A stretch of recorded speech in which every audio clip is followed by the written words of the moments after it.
This is a scale model of the Twin Tower right here, and then also of the 767 airplane that I made to scale. I didn't do both towers because they're fairly the same height and dimension, so there's really no reason for me to do both towers. So again, this would be the exact same size as the tower compared to the actual size of the plane that went into the building, dropped down at a super small scale. And the reason why I wanted to do the scale model I've been thinking about for a long time is that I realized that building is really, the Twin Tower building is super huge.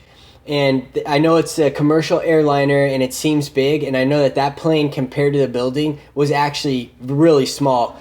And to think that plane caused that much damage in a structure as big as the Twin Towers just seems super odd to me. I think what people are picturing in their mind is that, when they remember and they think of the Twin Towers is, you see the close-up shot of the Twin Tower and you see the plane going into it and you see the big explosion that goes off, and it's kind of a zoomed-in shot. And it seems as though, you think of it like a commercial airliner flying into the building. You see the massive explosion of a close-up shot, and it seems as though that would be reasonable enough to possibly bring down the building in the fashion that it did, and in the time frame that it did.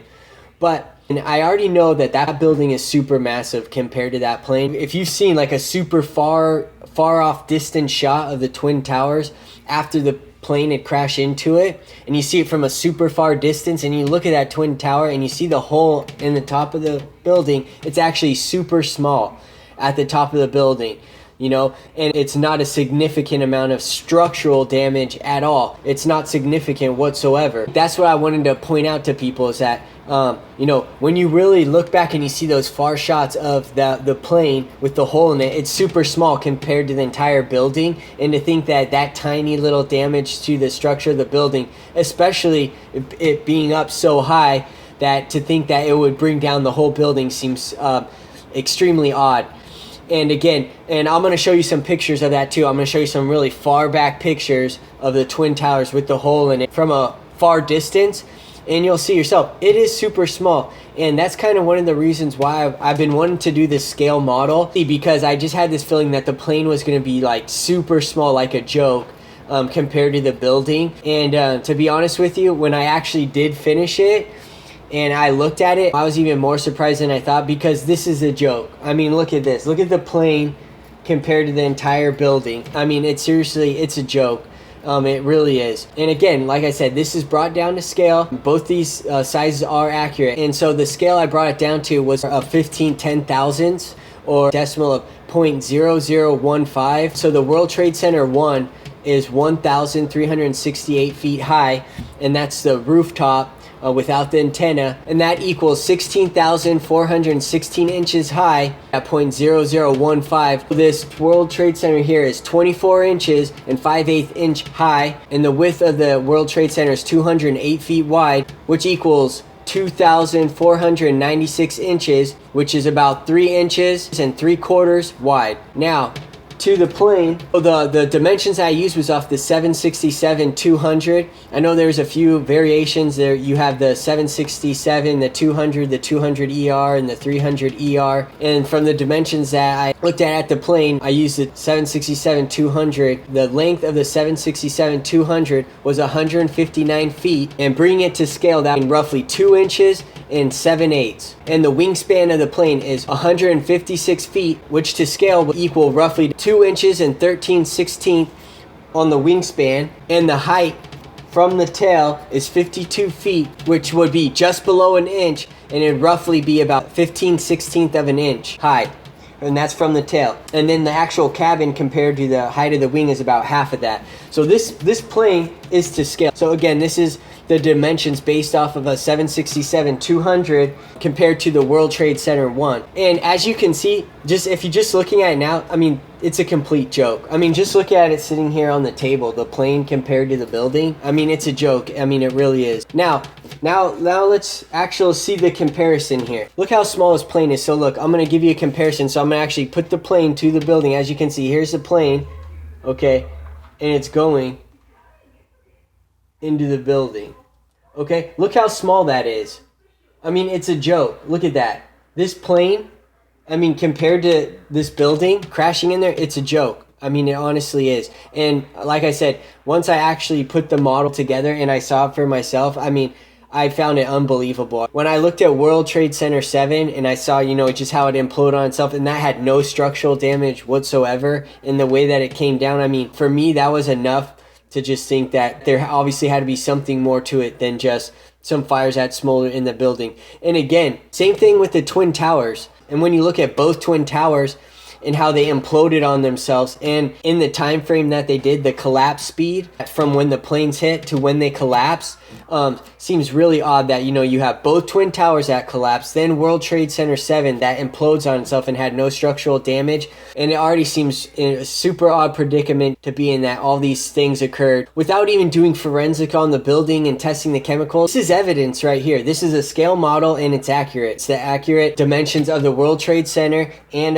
when you look at this, I don't see how anyone can look at this and think that it's reasonable that this plane, this tiny little plane compared to this whole entire structure of that building, super strong steel construction building as a Twin Tower, and this little tiny plane that goes into it, and crashes into it. It seems completely unrealistic. You think that it's reasonable that an airliner, you're crashing into the building, even if it is relatively small, the actual building size, people think a commercial airliner at the speed that's going, maybe it is possible.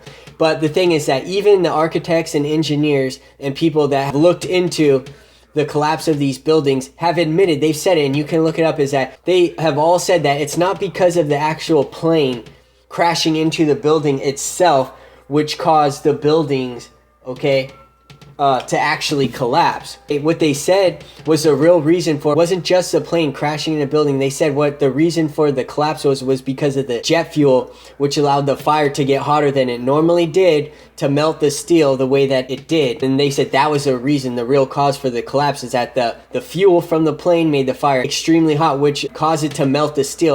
People have even said that when you looked at the bottom of the building that there was like molten lava, and they claim that that's because of the jet fuel that caused that made the fires extremely hot. But now look at this. I just want to show you. Here's the model. Here's this plane. First off, this plane, compared to this building is extremely small. So even regardless of the structural damage, how much jet fuel do you think that this little tiny plane can hold compared to this building? I mean, think about it. Look at this plane.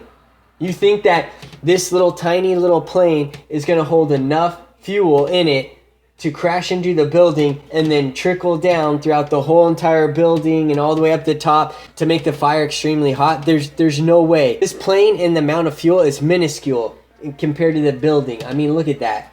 Look at that. The plane going in here, they said it's a jet engine fuel, right? Regardless of how much, when you actually look at the scale model of the plane compared to the building, I mean, how much fuel do you think this thing can honestly hold? That's gonna be enough to go throughout the entire building. And I also want to point out is that when you see the plane, we've all seen the video, when the plane goes into the building, and then you see the massive explosion, that explosion is from the jet fuel igniting on impact. And I'll even be generous here. Let's just say that 50% of the jet fuel ignited on impact. Once the plane, once this tiny little plane goes into the building and it explodes and you see the huge explosion, and let's just say that maybe 50% of that fuel instantaneously ignited on impact. And that's being generous, Because when you see that ball of flame, it's probably more like 75% and higher the jet fuel ignited immediately on impact. And like I said, so even just going off of 50%, let's just say that once that plane goes in there into the building, and let's just say 50% of the fuel ignites immediately, that only leaves, so however much gas is in this tiny plane to begin with compared to the building, that only leaves 50% left of the jet fuel to, trickle down to the whole entire building on every floor, to the right side and the top, through the entire building, for it to go throughout and make that fire extremely hot. There's no way. And especially looking at this model, you're going to tell me that 50% of the fuel that's in this plane, that when it crashes into this building, and half of the fuel, just estimating that at least half of that fuel had to have ignited on impact, that 50% of the little bit of fuel left over is going to somehow make its way through every single floor and seep down to the bottom and the right side and engulf the entire building with gasoline enough to just make the fire like a molten lava. There's no way. And again, look, just looking at this model, I mean, it's a joke. I mean, it really is. There's no way that what they said happened. There's no way that this tiny little plane into the World Trade Center, there's no way that the plane itself caused enough structural damage to bring the building down, number one. And then number two, there's no way that this plane, which they said is the cause of it, the jet fuel, there's no way that this tiny little plane, right, compared to this building, had enough jet fuel, especially after at least half of it had to have ignited on impact, that was enough fuel, 50% of the fuel in this plane to have enough to go throughout every floor and go throughout the whole entire building and engulf it with this jet fuel to make the flames extremely hot to bring down the buildings. It's hard for me to even look at this and even think that I maybe even questioned it. After looking at this, there's no way that the planes brought down that building. There's no way. And anyone who says that, oh, that's a big conspiracy theorist, I don't know. You tell me. Look at this plane. Look at this plane compared to the building. Think about 50% of the fuel from inside this plane. Okay, compared to this building. You think 50% of that fuel is going to go throughout the building? So guys, again, you tell me. Does that look like a conspiracy to you? I think not. That looks like reality to me. And the reality of it is that there's no way that this plane brought down that building.